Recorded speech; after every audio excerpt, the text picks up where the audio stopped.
Spigot Pointing. The Mechanics of Power. By Withered Rose. Andrew Breitbart famously said politics is downstream from culture, echoing the insights of Antonio Gramsci. Without taking a definitive stance on whether or not culture generation is bottom-up or top-down, it will not cause a scandal if we say that culture is significantly influenced by institutions.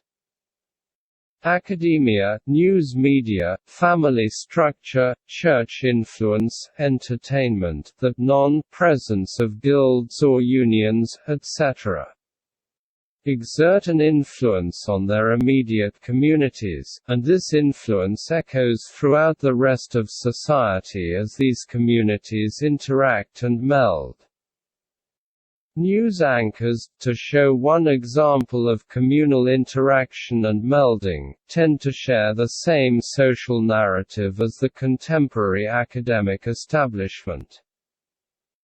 What academia teaches, studies, and publishes, to give another example, will be influenced to the extent that the Church is central in public life. Point 1. If culture is significantly influenced by, if not outright downstream from, institutions, then it can be asked, what determines which institutions have power at a given time? Subsidization and taxation are the twin determiners for what institutions hold power at a given time. That which is subsidized is encouraged, that which is taxed is discouraged. A clear example in 2021 is Amazon. Why is it that Amazon is as successful as it is?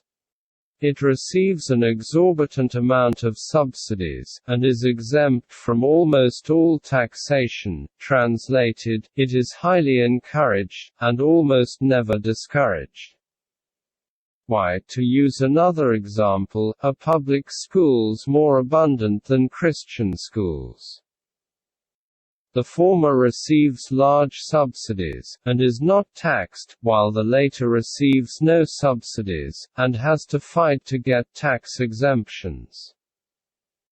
Public education is, to translate, highly encouraged, while Christian education is, at minimum, not encouraged.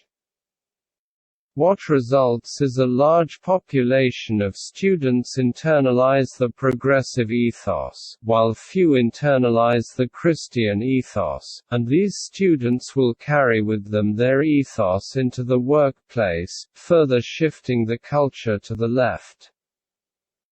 The connection between an institution's power, and how it is subsidized and taxed, is like a water spigot. Turn on the water spigot, increase subsidizes, reduce taxes, and the institution grows. Turn off the water spigot, decrease subsidizes, increase taxes, and the institution withers. Sexy politics is the politics of ideas, personalities, and movements. Unsurprisingly, sexy politics is almost always ineffectual politics. Boring budget allocations, in contrast, is the allocation of power.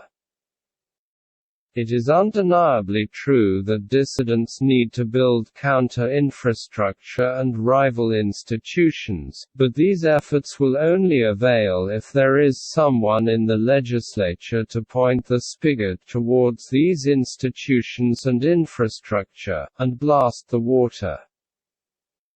As a matter of strategy, both institution, infrastructure building and spigot pointing should be done at the state level where there is far less political gatekeeping, and where the eye of Sauron is not immediately focused.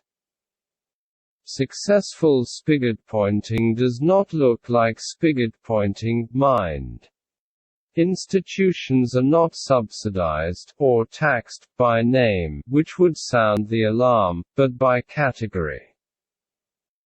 The best spigot pointers appear like any other politician, but after a budget is set his favored institutions just so happen to meet the requirements for subsidization, but not for taxation, and the institutions receiving his ire meets the requirements for taxation, but not for subsidization. It is true that spigot pointing takes cunning and wit, not to mention a Machiavellian subtlety, but all great victories require hard work.